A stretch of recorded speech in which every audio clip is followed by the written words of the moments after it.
In order to solve traffic problems, governments should tax private car owners heavily and use the money to improve public transportation. What are the advantages and disadvantages of such a solution? Traffic congestion in many cities around the world is severe.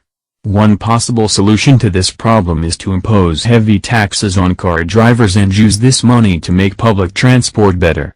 This essay will discuss the benefits and drawbacks of such a measure. One of the first benefits of such a measure is that the heavy taxes would discourage car owners from using their cars because it would become very expensive to drive. This would mean that they would begin to make use of public transport instead, thus reducing traffic problems and pollution as well. Another benefit would be that much more use would be made of public transport if it was improved. It is often the case that public transport in cities is very poor. For example, we often see old buses and trains that people would rather not use. High taxes would generate enough money to make the necessary changes. Nevertheless, there are drawbacks to such a solution. First and foremost, this would be a heavy burden on the car drivers. At present, taxes are already high for a lot of people, and so further taxes would only mean less money at the end of the month for most people who may have no choice but to drive every day. In addition, this type of tax would likely be set at a fixed amount. This would mean that it would hit those with less money harder, whilst the rich could likely afford it. It is therefore not a fair tax. To conclude, this solution is worth considering to improve the current situation, but there are advantages and disadvantages of introducing such a policy. Để giải quyết vấn đề giao thông, chính phủ nên đánh thuế chủ sở hữu xe hơi tư nhân và sử dụng tiền để cải thiện giao thông công cộng. Những lợi thế và bất lợi của một giải pháp như vậy là gì? Sự tắc nghẽn giao thông ở nhiều thành phố trên thế giới là nghiêm trọng. Một giải pháp khả thi cho vấn đề này là đánh thuế nặng đối với người lái xe ô tô và sử dụng số tiền này để làm cho giao thông công cộng tốt hơn. Bài tiểu luận này sẽ thảo luận về những lợi ích và hạn chế của một biện pháp như vậy. Một trong những lợi ích đầu tiên của một biện pháp như vậy là thuế nặng sẽ không khuyến khích chủ xe sử dụng xe của họ vì nó sẽ trở nên rất đắt khi lái xe. Điều này có nghĩa là họ sẽ bắt đầu sử dụng giao thông công cộng thay vào đó. Do đó cũng giảm các vấn đề giao thông và ô nhiễm. Một lợi ích khác là sẽ sử dụng nhiều hơn cho giao thông công cộng nếu nó được cải thiện. Thường là trường hợp giao thông công cộng trong thành phố là rất nghèo. Ví dụ, chúng ta thường thấy những chiếc xe buýt và xe lửa cũ mà mọi người không muốn sử dụng. Thuế cao sẽ tạo ra đủ tiền để thực hiện các thay đổi cần thiết. Tuy nhiên, có những hạn chế đối với một giải pháp như vậy. Đầu tiên và quan trọng nhất, đây sẽ là một gánh nặng lớn đối với các tài xế xe hơi. Hiện tại, thuế đã rất cao đối với nhiều người và vì vậy, thuế hơn nữa chỉ có nghĩa là ít tiền hơn vào cuối tháng đối với hầu hết những người không có lựa chọn nào khác ngoài lái xe mỗi ngày. Ngoài ra, loại thuế này có thể sẽ được đặt ở một mức cố định. Điều này có nghĩa là nó sẽ đánh vào những người có ít tiền hơn, trong khi người giàu có đủ khả năng. Do đó, nó không phải là một loại thuế công bằng. Để kết luận, giải pháp này đáng để xem xét để cải thiện tình hình hiện tại, nhưng có những lợi thế và bất lợi của việc đưa ra một chính sách như vậy. Do the dangers derived from the use of chemicals in food production and preservation outweigh the advantages? Most foods that are purchased these days in small stores and supermarkets have chemicals in them, as these are used to improve production and ensure the food lasts for longer.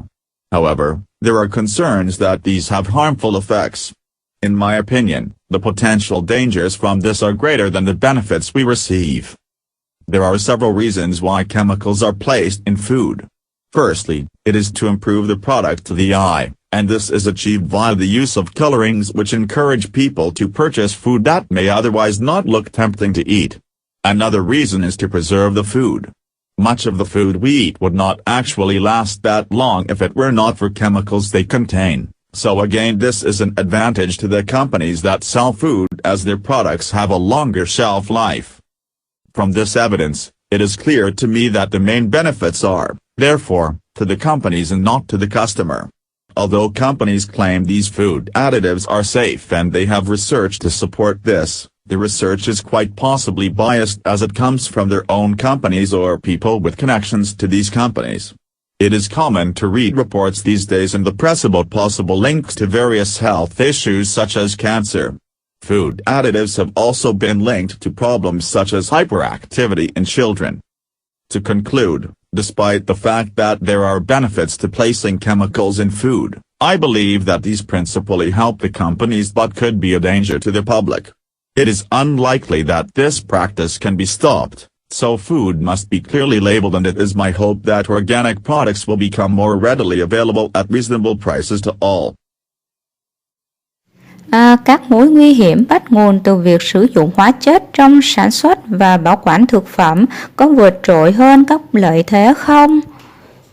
Hầu hết các loại thực phẩm được mua trong những ngày này trong các cửa hàng nhỏ và siêu thị đều có hóa chất trong đó, vì chúng được sử dụng để cải thiện sản xuất và đảm bảo thực phẩm tồn tại lâu hơn. Tuy nhiên, có những lo ngại rằng những thứ này có tác dụng có hại. Theo tôi, những nguy cơ tiềm ẩn từ điều này lớn hơn những lợi ích chúng ta nhận được. Có một số lý do tại sao hóa chất được đặt trong thực phẩm. Đầu tiên, đó là cải thiện sản phẩm cho đẹp mắt, và điều này đạt được thông qua việc sử dụng chất tạo màu, khuyến khích mọi người mua thực phẩm có thể trông không hấp dẫn khi ăn. Một lý do khác để bảo quản thực phẩm, phần lớn thực phẩm chúng ta ăn sẽ không thực sự tồn tại lâu như vậy nếu không có hóa chất chứa trong đó. Vì vậy, một lần nữa, đây là một lợi thế cho các công ty bán thực phẩm, vì sản phẩm của họ có thời hạn sử dụng lâu hơn. Từ bằng chứng này, rõ ràng với tôi rằng các lợi ích chính là do đó cho các công ty chứ không phải cho khách hàng. Mặc dù các công ty tuyên bố những chất phụ gia thực phẩm này là an toàn và họ có nghiên cứu để hỗ trợ điều này, nhưng nghiên cứu này hoàn toàn có thể sai lệch vì nó đến từ các công ty của chính họ hoặc những người có kết nối với các công ty này. Ngày nay, người ta thường đọc các báo cáo trên báo chí về các liên kết có thể xảy ra với các vấn đề sức khỏe khác nhau như ung thư. Phụ gia thực phẩm cũng có liên quan đến các vấn đề như tăng động ở trẻ em. Để kết luận, mặc dù thực tế là có lợi ích khi đặt hóa chất vào thực phẩm, tôi tin rằng những thứ này chủ yếu giúp các công ty, nhưng có thể là mối nguy hiểm cho công chúng. Không chắc là hành động này có thể dừng lại, vì vậy thực phẩm phải được dán nhãn rõ ràng, và tôi hy vọng rằng các sản phẩm hữu cơ sẽ trở nên dễ dàng hơn với giá cả hợp lý cho tất cả mọi người. Nowadays many people have access to computers on a wide basis and a large number of children play computer games. What are the positive and negative impacts of playing computer games, and what can be done to minimize the bad effects? Access to computers has increased significantly over recent decades, and the number of children playing games on computers has increased too. This essay will consider the positive and negative impacts of this and discuss ways to avoid the potential negative effects. With regards to the positive effects, playing computer games can develop children's cognitive skills. Many popular games require abstract and high-level thinking skills in order to win, skills that may not be taught at school. For example, children need to follow instructions, solve complex problems and use logic in many of the games that are currently popular. Such experience will be beneficial to a child's progression into an adult. However, concerns have been raised about the prolific use of computer games by children, much of this related to the violence they contain. The problem is that in many of the games children are rewarded for being more violent, and this violence is repeated again and again. For instance, many games involve children helping their character to kill, kick, stab and shoot. This may lead to increased aggressive feelings, thoughts, and behaviors. In order to minimize these negative impacts, parents need to take certain steps. Firstly, Some video games are rated according their content, so parents must check this and ensure their children are not allowed to have access to games that are unsuitable. Parents can also set limits on the length of time games are played. Finally, parents should also take an active interest in the games their children are playing so they can find out how they feel about what they are observing. To sum up, there are benefits of computer games, but there are disadvantages too.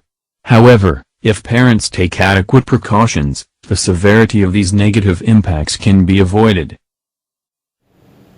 Ngày nay, nhiều người đã truy cập vào máy tính trên cơ sở rộng rãi và một số lượng lớn trẻ em chơi game trên máy tính.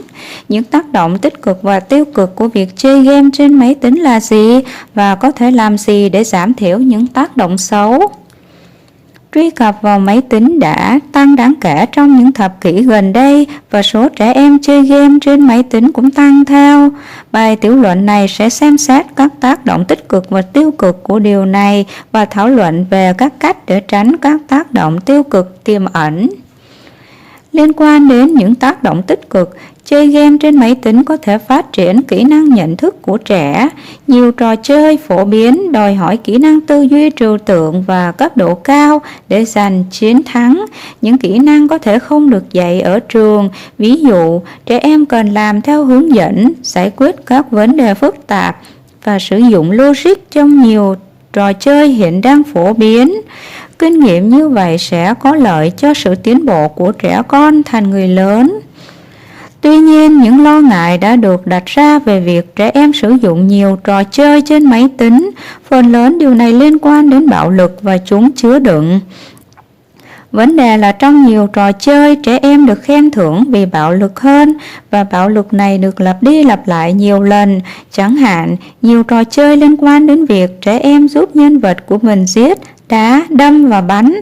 Điều này có thể dẫn đến tăng cảm giác, suy nghĩ và hành vi hung hăng. Để giảm thiểu những tác động tiêu cực này, cha mẹ cần thực hiện một số bước nhất định. Thứ nhất, một số trò chơi video được xếp hạng theo nội dung của chúng. Vì vậy, cha mẹ phải kiểm tra điều này và đảm bảo con cái họ không được phép truy cập vào các trò chơi không phù hợp. Phụ huynh cũng có thể đặt giới hạn về thời lượng trò chơi được chơi. Cuối cùng, cha mẹ cũng nên quan tâm tích cực đến các trò chơi mà con cái họ đang chơi để họ có thể tìm hiểu cảm giác của chúng về những gì chúng đang quan sát. Tóm lại, có những lợi ích của trò chơi máy tính, nhưng cũng có những nhược điểm. Tuy nhiên, nếu cha mẹ thực hiện các biện pháp phòng ngừa đầy đủ, mức độ nghiêm trọng của những tác động tiêu cực này có thể tránh được. In some countries it is now illegal to reject someone applying for a job because of his or her age. Do you think this is a positive or negative development?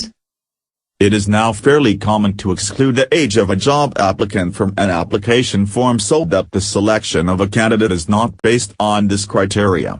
I view this as a positive development. There are certain reasons that an employer may feel this is not a step in the right direction. The main one is that they may feel they need to know a person's age because the job is not suitable for an older person. This, for example, could be because they think there is a need to be very physically fit, such as work within the construction industry where heavy lifting is needed or other work where someone is expected to be very active all day. However, as a general rule, it is better if rejection on the basis of age is not permitted.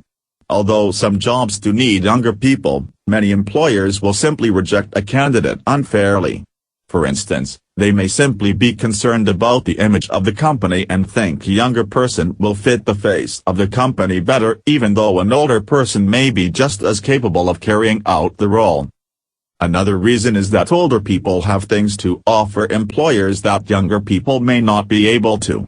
If it is a job within a particular field, such as law or accountancy, then the older person will have many skills in this area through working in it for so long.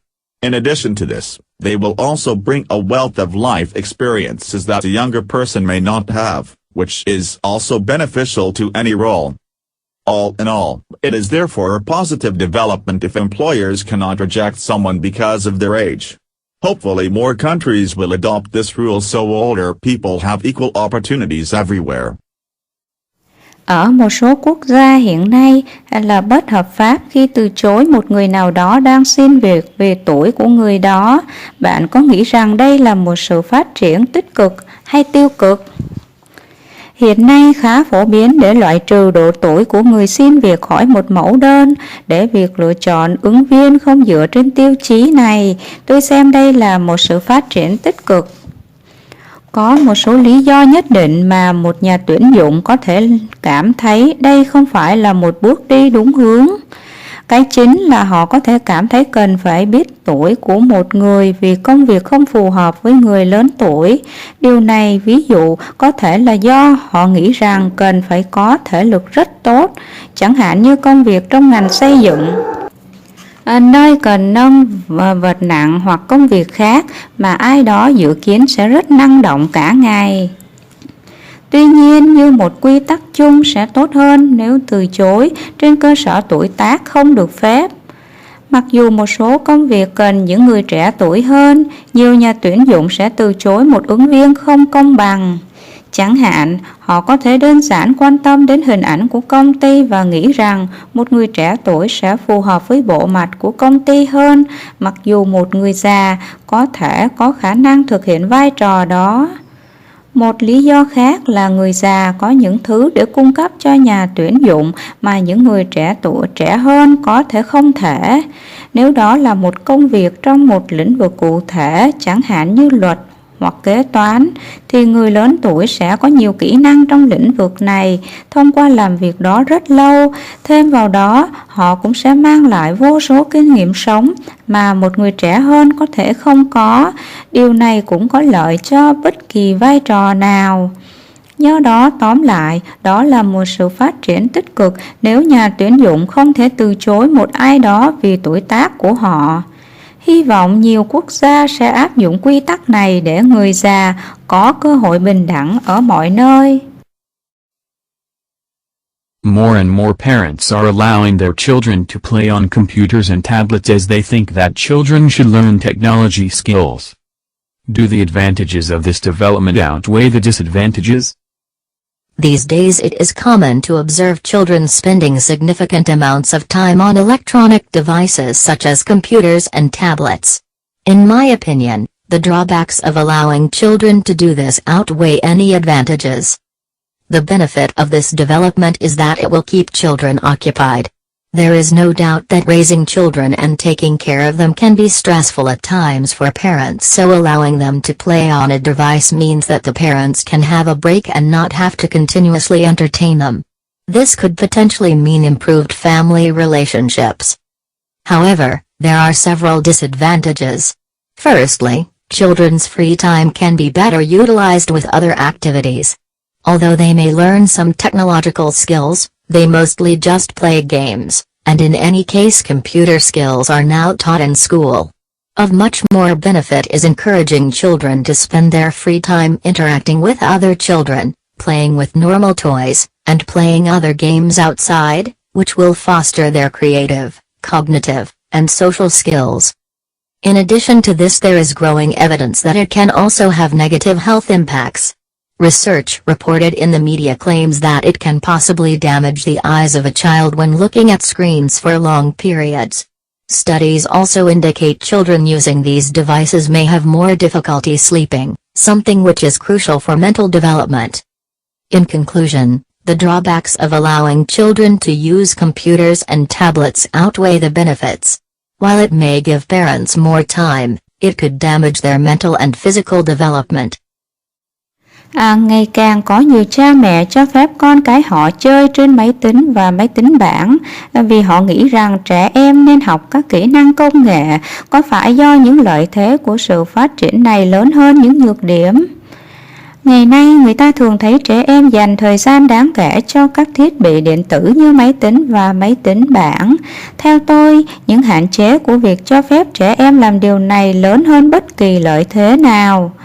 Lợi ích của sự phát triển này là nó sẽ giữ trẻ em ở lại, không có nghi ngờ rằng việc nuôi dạy con cái và chăm sóc chúng đôi khi có thể gây căng thẳng cho cha mẹ, vì vậy cho phép chúng chơi trên thiết bị, có nghĩa là cha mẹ có thể nghỉ ngơi và không phải liên tục chơi với chúng.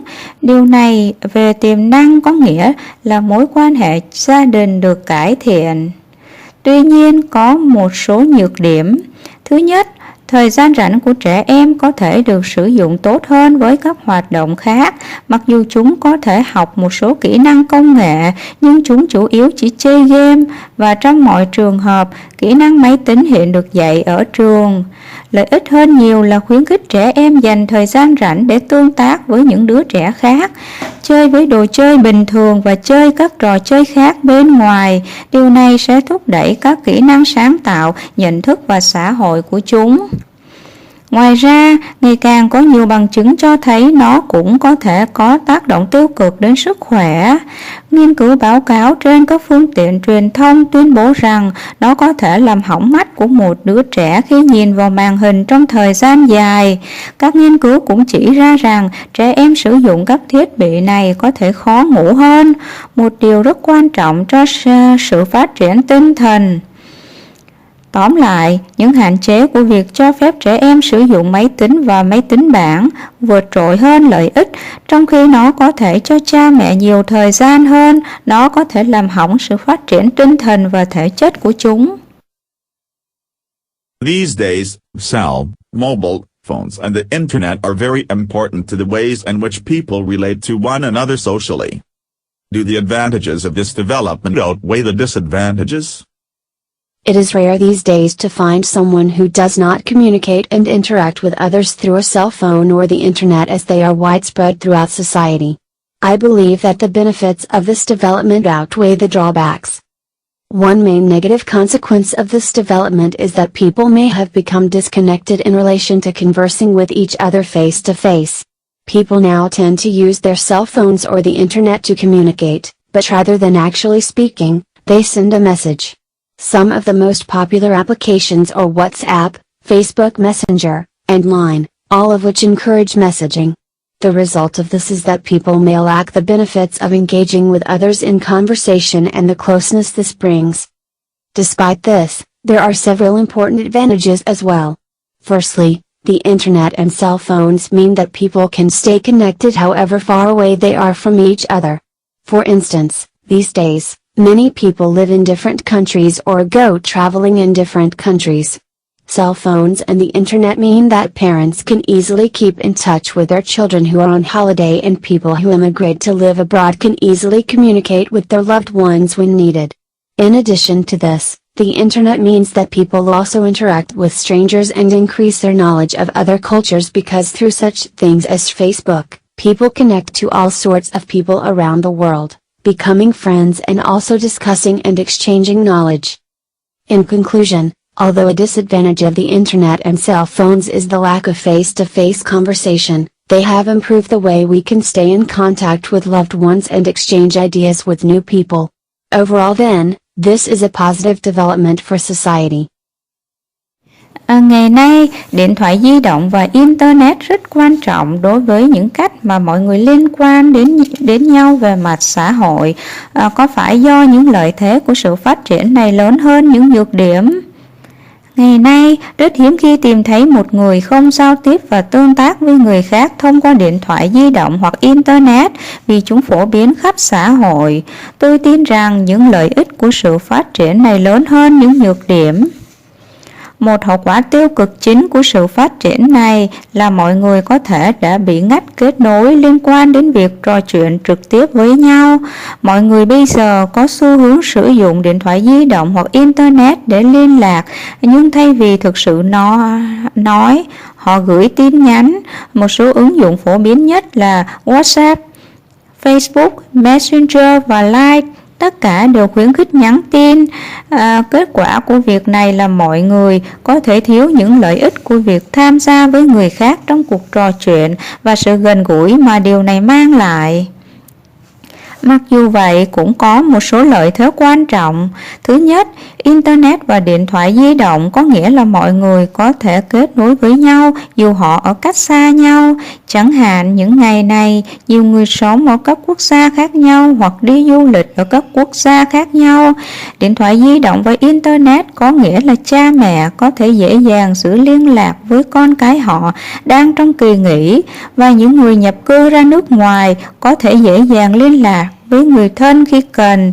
Thêm vào đó, Internet có nghĩa là mọi người cũng tương tác với người lạ và tăng kiến thức về các nền văn hóa khác, bởi vì thông qua những thứ như Facebook, mọi người kết nối với tất cả mọi người trên khắp thế giới, trở thành bạn bè và cũng thảo luận và trao đổi kiến thức.